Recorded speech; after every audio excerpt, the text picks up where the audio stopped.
Welcome to the Alien Invasion number 208, recorded on Thursday, February 2nd, 2017. I'm Dave Nelson, along with Brad Ludwig and Anessa Moyens. Coming up on this episode, fist fight with E.T. caught on Google satellite image, a rival screenwriter doing another alien feature, and has Earth been visited by beings from a parallel world? These stories, plus the sightings and our picks and warnings. But first, the question. If you were an alien leading an invasion of Earth, what would be your tactical approach? How would you go about doing the invasion for a successful takeover of the planet? EMPs. Yeah, I think you're right. I think that would be the way to go. Because everybody relies on electricity, right? Everything that we do, every single thing almost that we do, relies on electricity. You knock out the electricity, and we're helpless. Very true. Humans would essentially get to use anything that doesn't use electricity, so it would have to be, just regular guns. They don't have any targeting system, so they'd have to use their viewfinder or scope or whatever, what have you. So yeah, that would make it a lot more challenging and a lot more difficult for them to communicate and coordinate. So if I was an alien, I'd totally use EMPs. Just saying. And as a guide, you could watch that show. What was it? Revolution? A couple of years ago? Yeah. Okay. Yes. Yeah. And the premise of that was it was like a permanent EMP. Like you couldn't use electricity for anything. It was like, I forget exactly why. I think it was like these like tiny microbes in the air were causing all electrical currents to not work. So they were like stuck using wagons and horses and muskets. It was a pretty good show. Yeah, there's a book that I want to check out that has kind of the same or similar premise with electromagnetic pulses being like it's an attack on the U.S. and it's called 1 Second After. Ooh. Yeah, and it's by me. Yes. The fiction book? William Fortune? Yeah, it was written back in 2009, but it's one that I happen to have seen at Barnes & Noble, and I'm like, ooh, this looks interesting, because it was like a staff pick. So I like to see what people like. So that was one that piqued my interest, but I ended up buying a different book that day. So. I think my wife would like that. I'll Probably. have to send it to her. My wife. 1 minute after. Yeah, 1 second after. I'll send you the link, Dave. Okay. All right. Brad, so what's your approach to a successful alien invasion? If you are the leader, take us to your leader. If you're the leader, what do? What's your plan, man? What Anessa said. I'm riding her coattails on that because that's brilliant. That's the way you do it. Okay, so okay. If you don't have Vanessa's plan, what else? What other tactics would you use? I've got another one. Shh! It's not your turn. Stinky girlfriend. Let's see. What else is there? Okay. Well, I'm going to assume that you have a technological advance, so you'd want to make sure that you're using like coded, scrambled type communications that you know that the Earth folk can't tap into. Okay. So there you go. Okay. I'm going to say diverting asteroids and asteroids to get them caught by Earth's atmosphere or gravity well, and just use rocks in space because there's a lot of rocks just floating out there. So why not? Boom. All right, hang on. That's true. My other idea was to try to like block out the sunlight. Say that again? I said my other idea was to block out sunlight, like just completely block it out from the world. Because then you take away their heat source and then they would just eventually freeze. And things would die. You couldn't grow food. exactly. Yeah, that's a good one. I would be I'd be awesome at being an invading alien, but I would be terrible towards humans, apparently. So it's a good thing I'm human. All right, I'm not that ambitious. end that right there and get into our news. All righty. Okay, Anessa, you got the first story. What do you got there? A UFO spotter claims Google satellite caught the moment when he got into a fist fight with gray aliens who were trying to abduct him from Torquay. That's right. It's Torquay. What's Torquay? Torquay is part of the Bay. Let me answer my own question. It's just a funny way of saying turkey. No, it's actually in the UK. Oh, okay. I forget. It's like the British Riviera or something. I forget.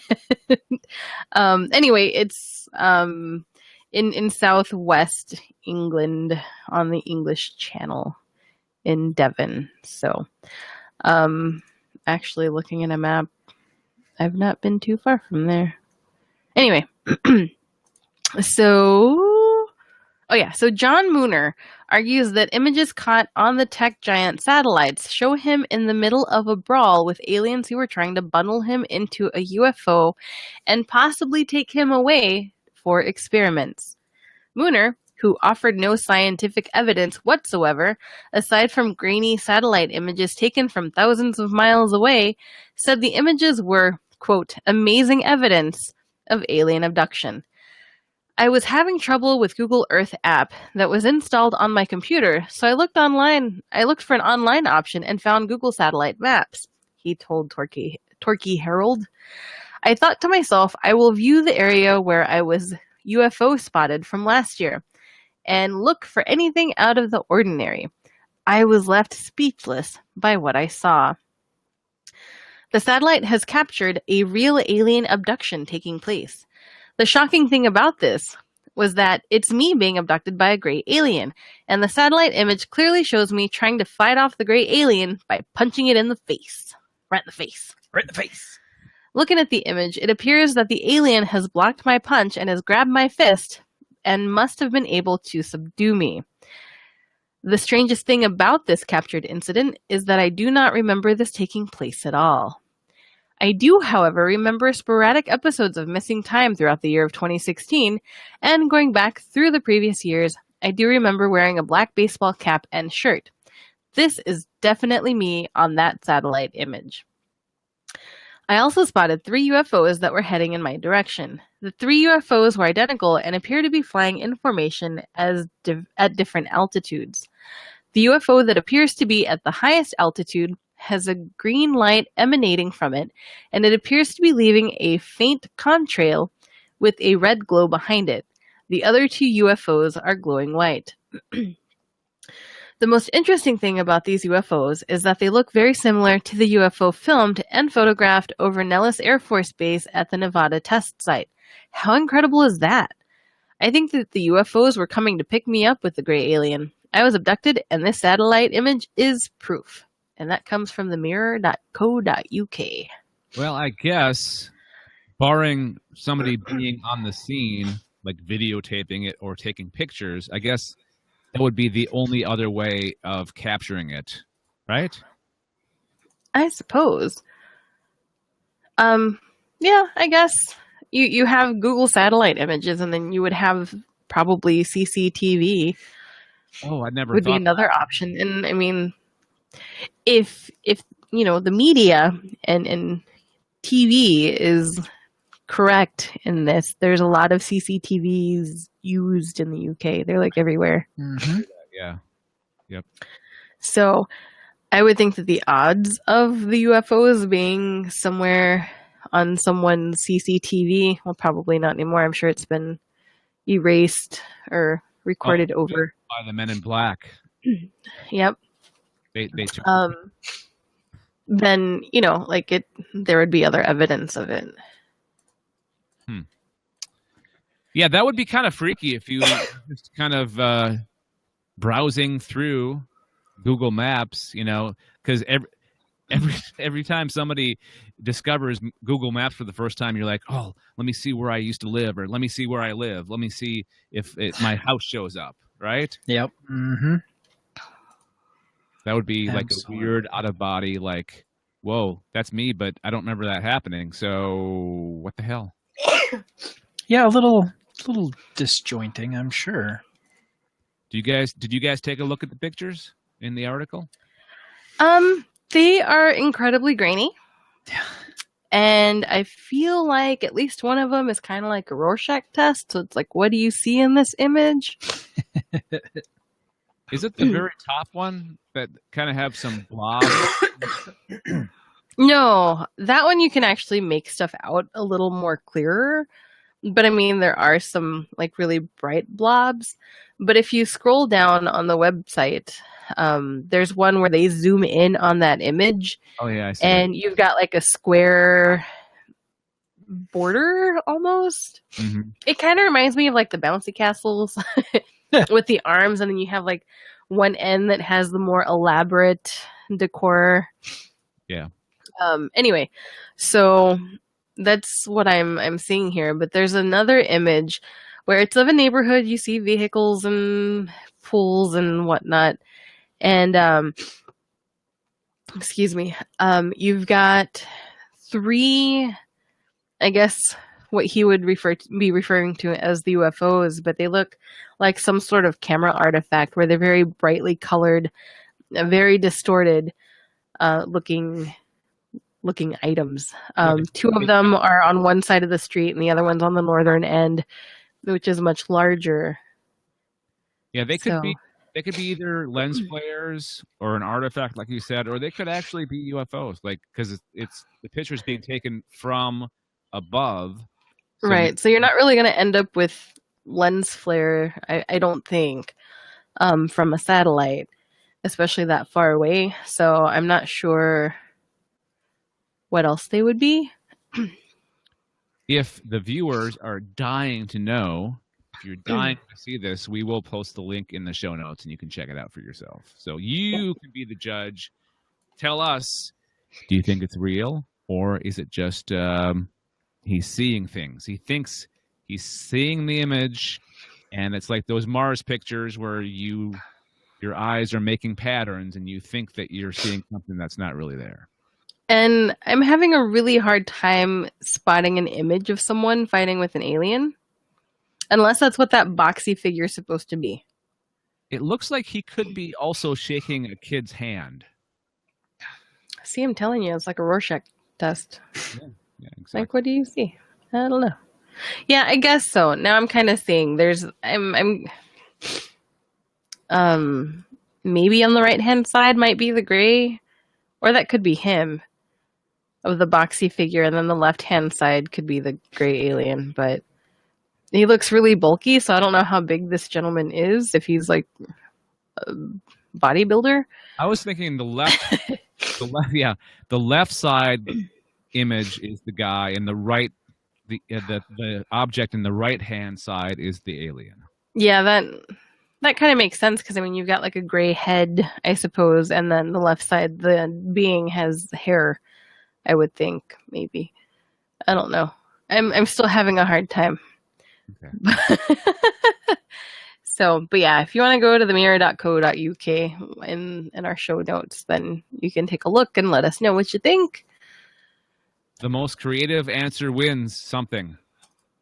I don't know what you win, but you know, enlightenment. I Googled how to say Torquay, so you should feel special.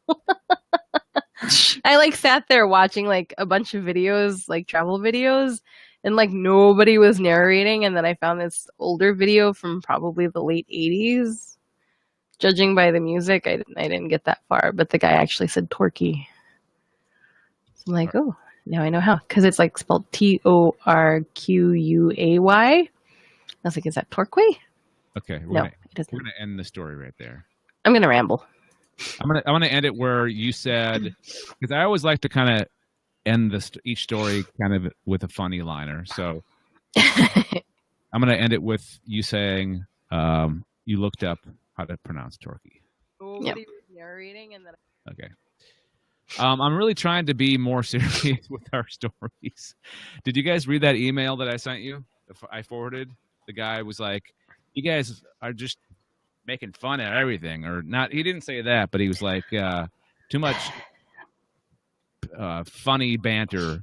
He wants some serious." So I'm trying to be more serious. Well, you can't cater to everyone, though, Dave. So the people that are listening for the funny banter are going to be missing out on the funny banter. And so you just got to do what you want to do and not worry too much about what other people think. Yeah, but let me back up. I'm gonna try to be both a little bit more serious and still keep the funny banter at the same time. That's my goal. That's what I'm aiming for right there. All right, let's continue on with the second story, and I believe that's me this time. Have you guys seen Arrival yet? No, we've been sick. I haven't seen it either. It's probably been like out of theaters for a while now. I have no idea. I heard it's good. Yeah, I did too. It's one that I would like to see. Screenwriter Eric Heiserer adapted the story by a book or a short story by Ted Chiang called Story of Your Life. And this Eric Heiserer is got his next film project. It's still the alien genre, but just a little bit different this time. It's called Extinction. Plot focuses on a man who has a recurring dream of losing his family, but his nightmare begins to become a reality when an extraterrestrial force invades Earth and is intent on destroying the planet, and he must find a way to save his loved ones. The best part is this film stars actor Michael Pena. Love that guy. Yeah. Love him in Ant-Man. Yeah, he's on quite the roll. He had the Ant-Man. He had the Martian. Yep. He's in the upcoming A Wrinkle in Time. He's also in Chips, the new film Chips. Oh, yeah. Nice. That's right. I remember seeing that. He's the Punch. Yeah, he is. So I don't know what this genre is really. It's hard to really put your finger on. It's I think it's less cerebral, less scientific. I know Arrival was more like the what if situations and these big ideas. This sounds more grounded, down to earth, like survival story. Definitely. Sounds good though. Eric Heiserer is also going to be writing a new comic. He's got a history of writing both movies, films, and comic books. He's going to be writing a new comic called Secret Weapons for the rebooted Valiant universe. Did you ever read Valiant books, Brad? I did when they first came out in the 90s. Yeah, it sounds like this is some characters and a story that was in the 90s. Yeah, they've resurrected that stuff, and they're trying to make money off of it. I don't know how well their sales are, but the original Valiant stuff was really good. So I hope that this matches up to it. He has written for Dark Horse before, the comics Shaper and Lone Wolf 2100. It's also his. So I love people that they're not just pigeonholed to one thing. They do a variety of things. Sounds like this guy is like an all-around writer person. Which is it's a good thing to have, right? Because it gives you more options. Absolutely. What does this movie sound like to you guys? Can you compare it to anything that you've seen before?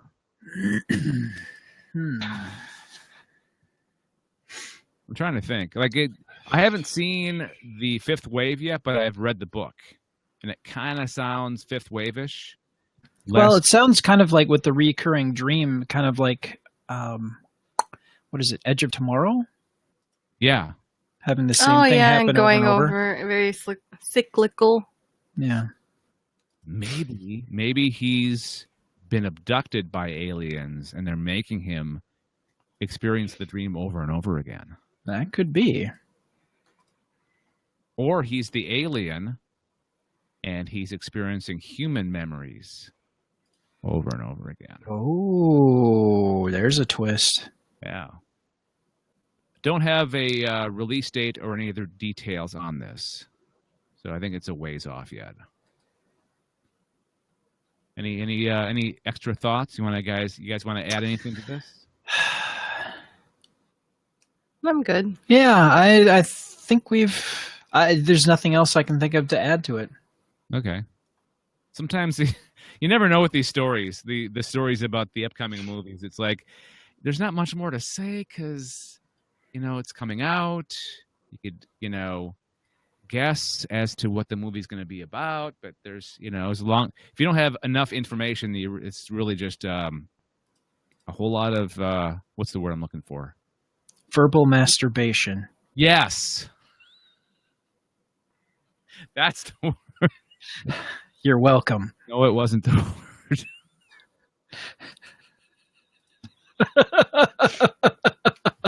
Dad.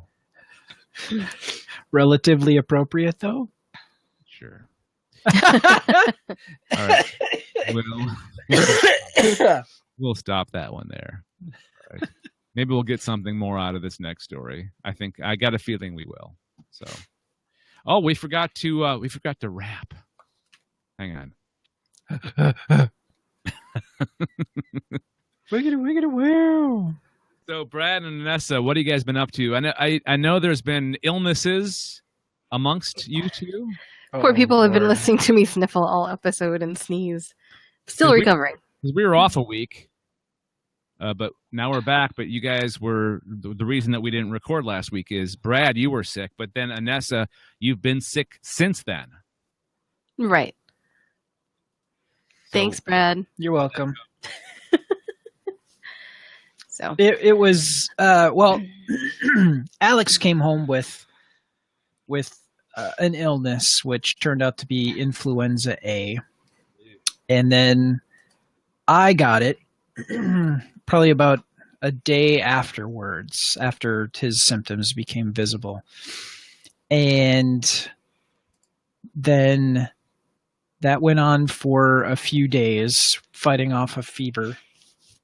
And then Anessa got sick after, I think, about 3 days or so. So I started getting sick. Well, it was weird because I ended up getting a cough on Thursday, which is something that Brad and Alex had. And then mine just totally transformed into like a sinus thing. So like Friday, I wasn't really coughing anymore, but I was starting to lose my sense of smell and I was clogging up and I was feeling kind of meh. So yeah, it was no fun, but it didn't hit me nearly as hard as Brad and Alex because they were like out of work and school for a week and I only missed a day. But of course mine hits on the weekend. Yep. I've been lucky. Layla, our daughter, got sick. She got a cold, but then one night it turned into a flu where she was throwing up and stuff. Oof. Gotten better since. Stephanie got a little bit sick, but now she's better. So I don't know what the hell's going on. Maybe we have some kind of force field in our house that we stopped it in its tracks. You can't. You can't infect us. None shall pass. None shall pass. We need to find out where you got that force field so we can put it on our house. Yes. I'm not going to tell you because it's a secret that I'm going to make a lot of money off of. Boo! Free lunch from Will Dave. we get a discount? Yes, friends and family discount. Okay. Yay! That works. All right. That's enough rapping. Damn it. Rap damn. Damn rap? Yo, yiggity yo. Word. Okay. Brad, what do you got there, sir? Well, I found an interesting story with recent information dumps that have been done with the CIA, FBI. There's a document that was released that states This is a declassified FBI document that states that Earth has been visited by beings from a parallel world. Okay, so they declassified this incredibly interesting consulting document, which was provided to them by an unnamed leading academic, which claimed that Earth was routinely visited by interdimensional beings with a peaceful mission who purportedly came from another dimension. Now, this document, which has been clearly read by some individuals, many of whom have made detailed annotations, warns of a threat of attacking the alien spacecrafts, which are referred to as flying saucers. It says that if the aliens were attacked by an aircraft, they may respond with force, which would result in the immediate destruction of the human vehicle. This eventuality could lead to a number of incredibly serious consequences, including public panic about interdimensional invaders. Now, some of the highlights of this document, we'll hit some highlights here. They possessed a form of radiant energy which could easily destroy any attacking vessel. They're capable of materializing and dematerializing at will. The author of the piece noted that the vessels probably were not fitted with radio equipment, but it was feasible that other flying vehicles could communicate with them via radar. Yeah. It claims that they looked fairly similar to human beings, but they were significantly larger in size than the average person. The document also states that they did not come from the astral plane as people tend to understand it, but rather from a different dimension altogether. See, that's a different twist than the normal stuff that we talk about. We haven't really talked too much about aliens or beings from other dimensions. This is kind of neat.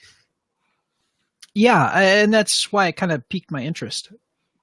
A couple other items here. Principal data concerning these craft is now at hand and must be offered, no matter how fantastic and unintelligible it may seem to minds not previously instructed in thinking of this type. Now, here are 10 items here that they're talking about. Part of the discs carry crews, others are under remote control. Their mission is peaceful. The visitors contemplate settling on this plane. These visitors are human-like, but much larger in size, which we mentioned. Okay. They are not excarnate Earth people, but come from their own world. Okay. Which I thought was interesting. They do not come from a planet as we use the word, but from an etheric planet which interpenetrates with our own and is not perceptible to us. Okay, so it almost sounds like in the DC universe, there are multiple Earths. They all overlap, but they vibrate at a slightly different frequency. That is what it sounds like. Yeah. Let's see. The bodies of the visitors and the craft automatically materialize on entering the vibratory rate of our dense matter. The discs possess a type of radiant energy or a ray which will easily disintegrate any attacking ship. We mentioned that earlier. They re-enter the etheric at will or so simply disappear from our vision without a trace. The region from which... is not the astral plane, but corresponds to the locus or talus. Students of esoteric matters will understand these terms. Locus, L-O-K-A-S, or talus, T-A-L-A-S. We'll have to look into that a little further. Go ahead. Loki is part of the meaning of locus, or the where it came from. Loki. Well, since we're posing that question right now, let's go to the internet. Oh, Loka is the Sanskrit word for world. Oh, L-O-K-A. So What's Talas? Talas. That is a very good question. We're learning stuff here. This is interesting. It is a bookbinding, archival, and conservation supply store. Oh, hang on. I found one site that says Tala is Sanskrit, a word which is largely used in metaphysical systems of India, both in contrast and at the same time in conjunction with Loka. All right. As the general meaning of Loka is place, or rather world, so the general meaning of Tala is inferior world. Yeah, it looks like Locus and Talus are used in conjunction with each other. They are twins. They're like opposites, Yeah. almost like yin and yang. Yin maybe? and yang, yeah, I guess would be a good way to... Romulus and Remus? Yeah, kind of. That's what it seems like, at least at first glance. Okay. Final bit here. We talked about them not being able to be reached by radio. Let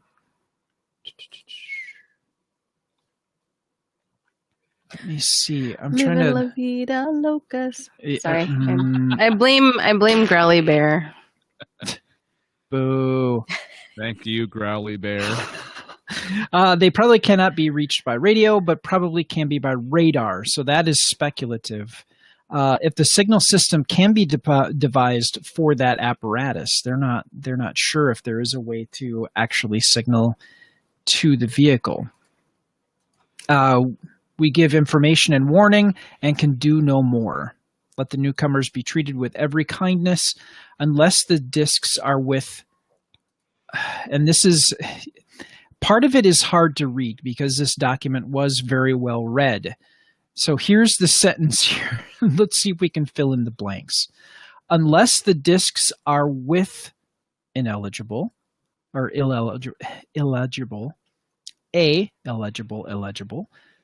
with much of our culture and science are incapable of dealing. A heavy responsibility rests upon the few in authority who are able to understand this matter. It sounds like these creatures, or the world or the dimension they come from, has some stuff that is beyond our comprehension or beyond our technology. That's what it sounds like to me. Yeah. No, absolutely. Interesting. This is a really cool story. Thanks for bringing this to the show, Brad. Absolutely. Yeah, we've never dealt with the interdimensional world before, so,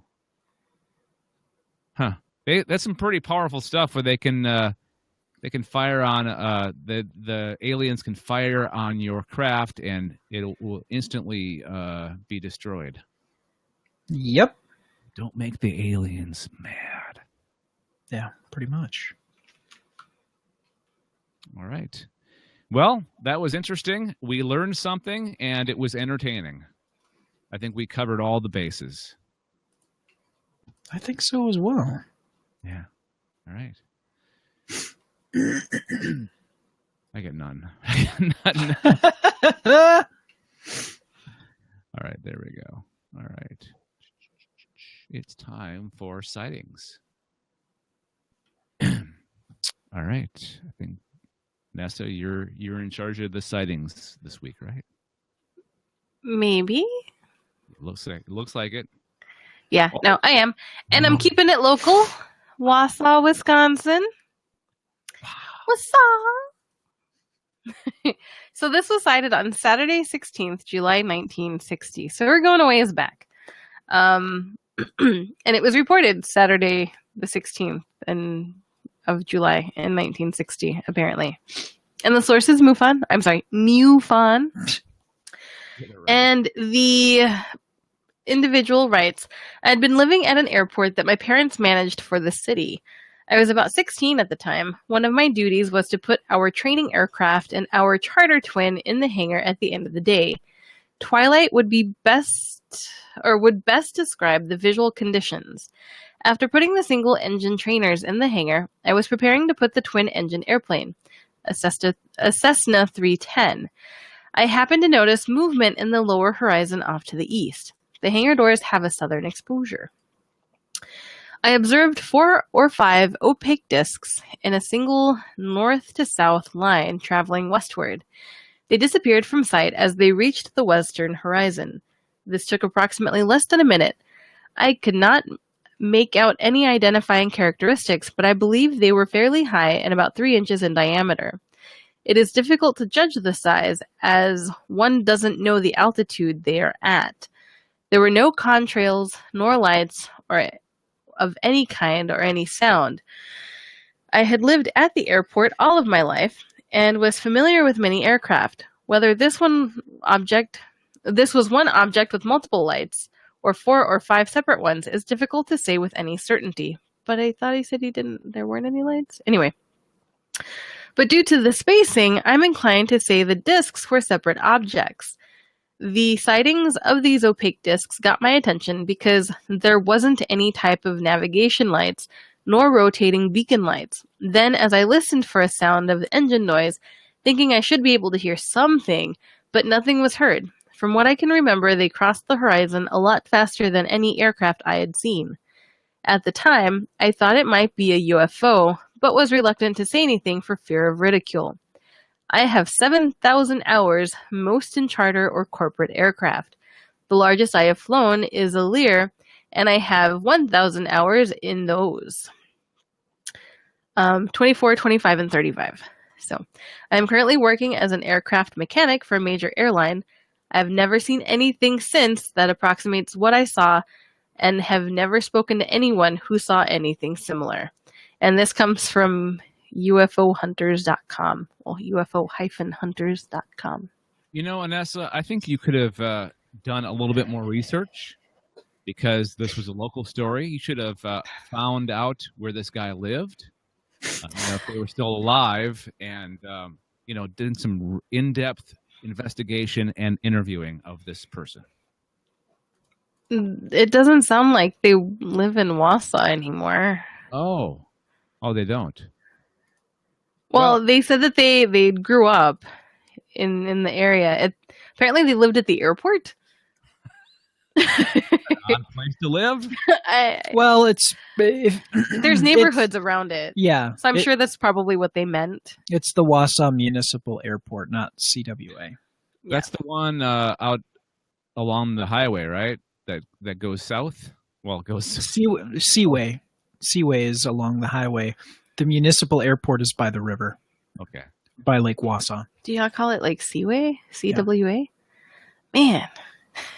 2 years I've lived here. 2.5 years. And I didn't know that. And I fly out of Seaway like a couple times a year. You can't know everything all the time.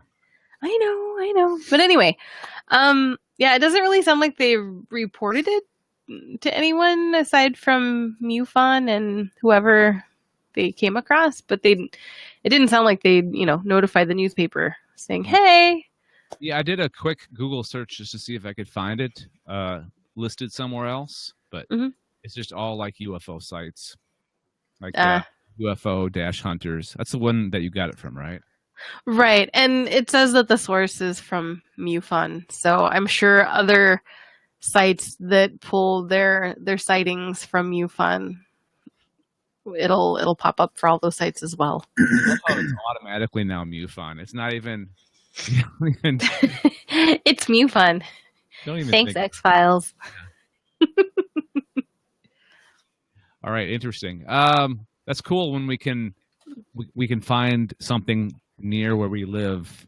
I like to do that from time to time. Just do a quick research, because it's amazing the sightings that you can find. You wouldn't think that there'd be that many sightings, but it's like, MUFON is one of those things where anybody can report. So I think the barrier of entry is a lot lower than if you were to if you had to call somebody and fill out paperwork. You just go online and just fill out the forms, and wham bam, you're done. Yeah. The only problem for like MUFON and the like is that they have to wade through so many bogus sightings. Like, oh my god, I saw a UFO and it probed my butt. I mean, I remember trying to find sightings a few weeks back, and I was having to sift through all of those, and I'm all the 10-year-olds that find a website. Butt probes. I'm like, hardy har har. Let's get to the serious reporting here. Okay. That's where those UFO sightings websites come in handy, because they do the curation for us. They do. But once in a while you get lucky and you end up with like a rift in space time or something. Like, anyway. A rift in space time. I thought you were saying riftin, not rift in space. A rift in space time. I will try to separate my words better. No. Riftin. I live in rift in space time. It's in the UP, or no? Oh, man. All right, that's good enough. We'll go from there. All right. Let's do some picks and warnings. Picks and warnings.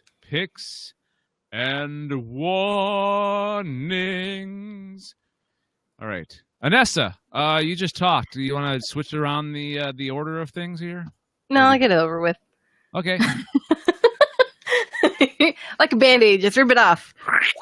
All right. Something that you watched, listened to, read, some kind of thing that you've enjoyed or not involving aliens. What do you got there, Nessa? My opinion's kind of mixed on this one. So it's a documentary called Confessions of an Alien Abductee. It was more like abductees in plural. And this actually takes place in the UK. And there is not really a group, it seems like a couple that have created a phone-based service, like a support line, called the Anomalous Mind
I'm gonna pee. Have fun.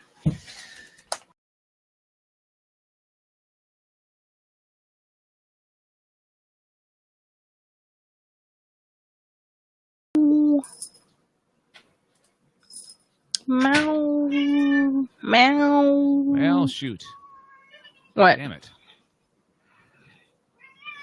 Meow. Okay, Meow. damn it. All right.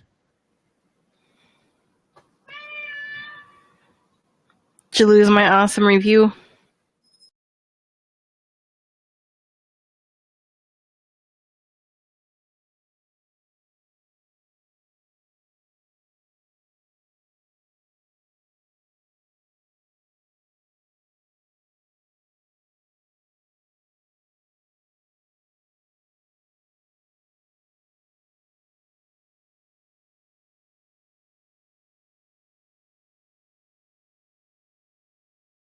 Terrible.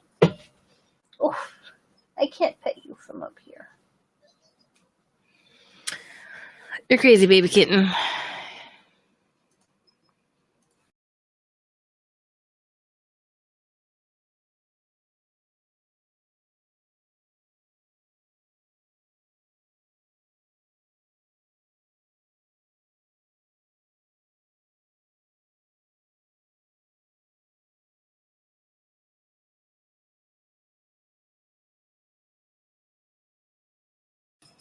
Meh.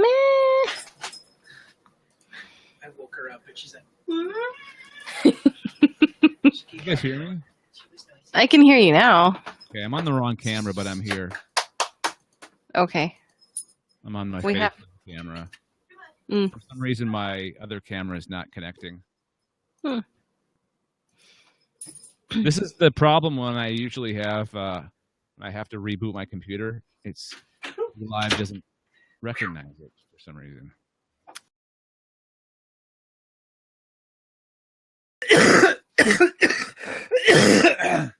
Holy cow! there we go. Dave keeps cutting in and out.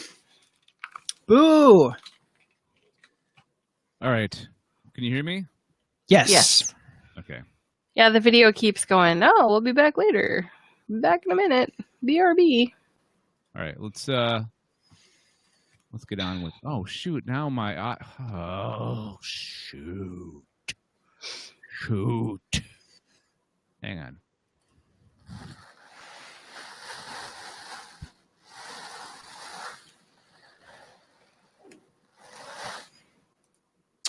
Testing 1 2 2 2 2 2 2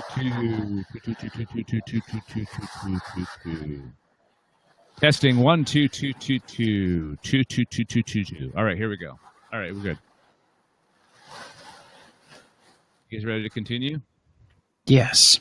Okay, I got everything that you said, Anessa, so don't worry about that. Okay. I was there. You guys just didn't see me or hear me, so. All right, so my pick, or not my pick. Yeah. Oh, Hank, Anessa, did you give your rating for that? No, because Dave disappeared. And then You I was mean- like, where's Dave? You mean me? Yes. Don't talk I'm about a me in third person. That's weird. I So how talk many about flying- myself in third How many person. flying saucers? I'd give it 3. Okay. 3 out of 5 flying saucers for Confessions of an Alien Abductee. Okay. Yeah. Mine is The Lost Race by Dimension X. It's a radio play from May 20th, 1950. I love old-time radio. And if you're a fan of old-time radio too, go to relicradio.com, and it's a treasure trove of old radio shows from like the 1930s to, I want to say, into the 1970s and 80s. They were still doing them. So this one is a sci-fi, obviously, and it's about a space crew who find themselves shipwrecked on a world where the ruins of a long-dead spacefaring civilization hide a deadly secret that has the power to destroy the present as it did the past. And it's exactly what you would expect from a 1950s drama that is about life in space before we were even in space. Like there's nonsense. Like the engines are, I forget what they're called, but they're not called engines. And it's your, back then people thought being in space and going to space and having a ship in space would be exactly the way it would be if you were on an actual ship, like an ocean faring ship. So you got all the trappings of that, but put in space. And it's a 1950s radio drama. So imagine any other radio drama you've listened to from that era, and this is exactly what that is. And I'm suffering from a lack of memory because this is like 3 weeks ago that I listened to this. So I'm trying to, as I talk, I'm trying to remember things from when I listened to it, but the details aren't coming to me. So what you can do is you can either go to relicradio.com. We'll put the link in the show notes as well. Or there are these great radio apps, or I forget the name of the one that I used to listen to, but I got this through a podcast form. You can subscribe to Relic Radio. It's got its own podcast feed. I think it's hang on one second. Let me double check that. It is, where is it? I lost it. It's not here. I know I'm subscribed to it, but it's not popping up here. Anyways, just do a search for Relic Radio and you will find it in the place that you get your podcasts. And just search for The Lost Race. It's only about 20 minutes or so. It's short, sweet, and plus you can, if you're looking for something to pass the time during a boring something that you're doing, I think you would enjoy this story from the 1950s. Again, it's The Lost Race by Dimension X. It was a series of sci-fi radio plays back in the 40s, 50s, and 60s. And I'm going to give it, 3 out of 5. I'll give it 3 out of 5. I'm being generous because I don't think, 2.5 out of 5 stars.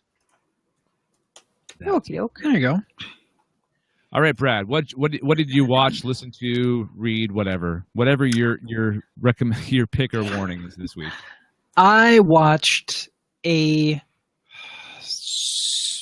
a documentary. It's meant to be a documentary called Alien Encounter on Amazon Prime. This organization that puts this together, that's their bread and butter, is making these quick turnaround documentaries, like a history of Christian worship, and there's ancient ways, future paths, and different things like that. But they have an alien sort of line, and this is called Alien Encounter, and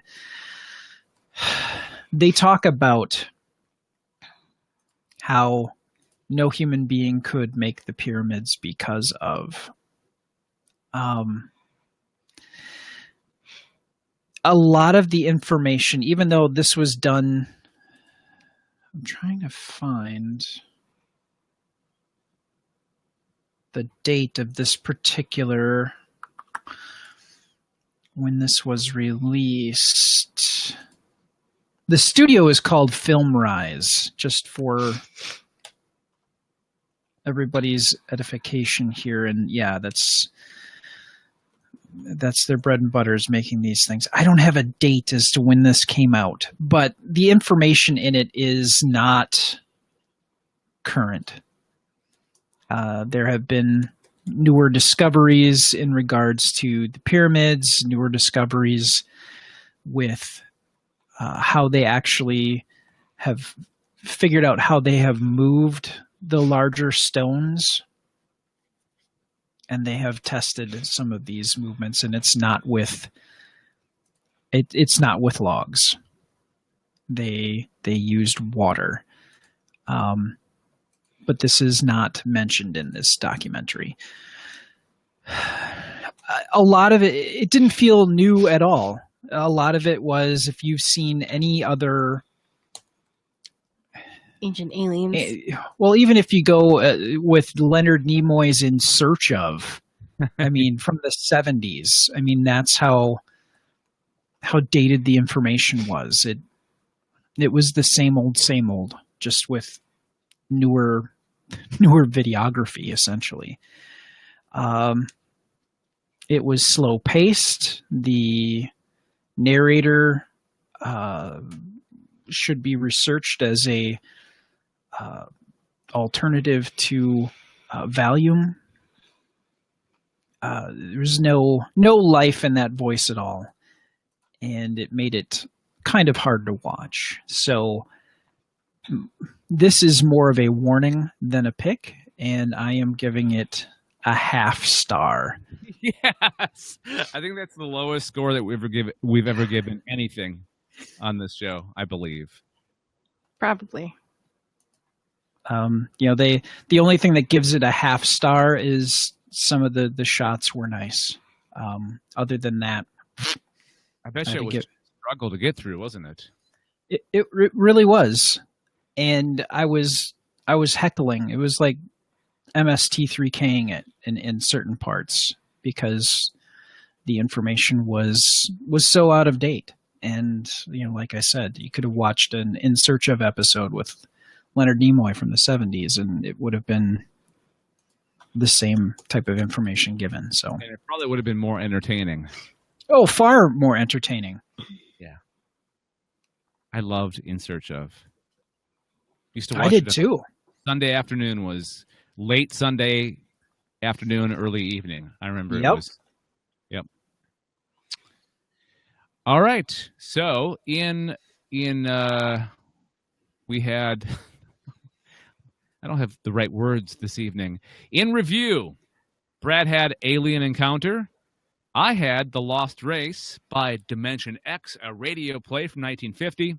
And Anessa had Confessions of an Alien Abductee. We didn't really have that great of picks this week, did we? They were just all kind of blah. Meh. Yeah. All right. Hopefully next week will be better.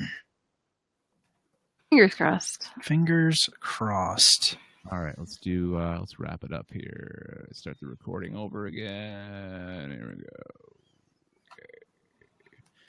So that's going to do it for this edition of the Alien Invasion, a Galactic Network podcast. If you'd like to read more about the stories that we covered on this episode, click on the links in the show notes. We'd also like to thank Monkey Warhol for providing our intro music. A song called Alien Syndrome. You can find it at soundcloud.com/monkeywarhol. Also to Retward von Dürnberg, a composer from Germany, for our closing song called Be Water. Learn more about him and his music at thecaravel.net. Also, a new thank you to Ben Olson for recording our little disclaimer audio that we start each episode with now. All right. Yay, Ben. Yeah, we both know, we're both friends with Ben. Oh, we know Ben. So I forgot final thoughts. What do you got, guys? Brad, you're first. In 8 days, the Lego Batman movie. That looks so funny. Will be released. Yes. There's so many interesting characters that they're going to be throwing in there, and all the Lego toys that they've released, along with this. Are pretty interesting. And I ended up, when Alex was sick and we were getting medicine, I ended up getting, Lego does like mystery packets. You get like a little packet and you get a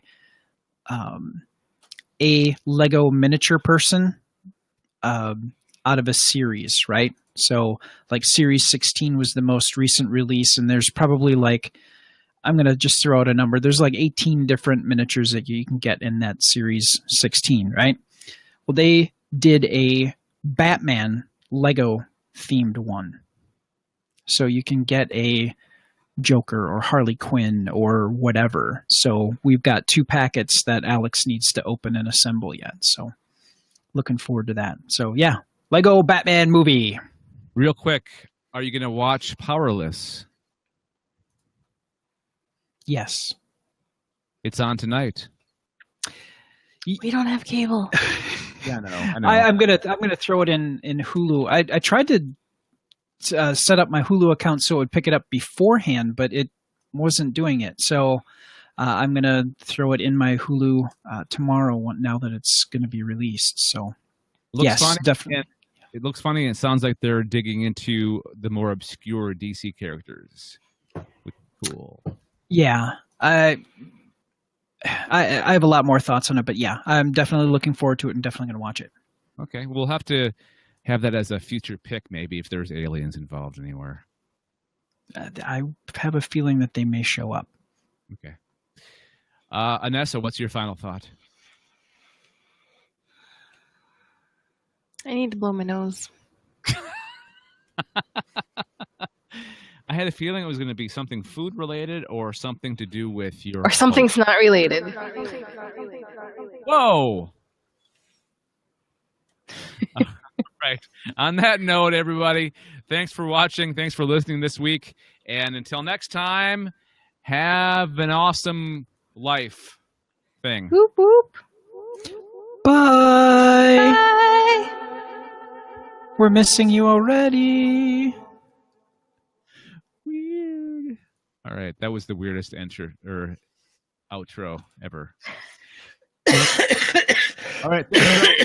Thanks, our other watcher. See you later. Thank you. Bye. Bye.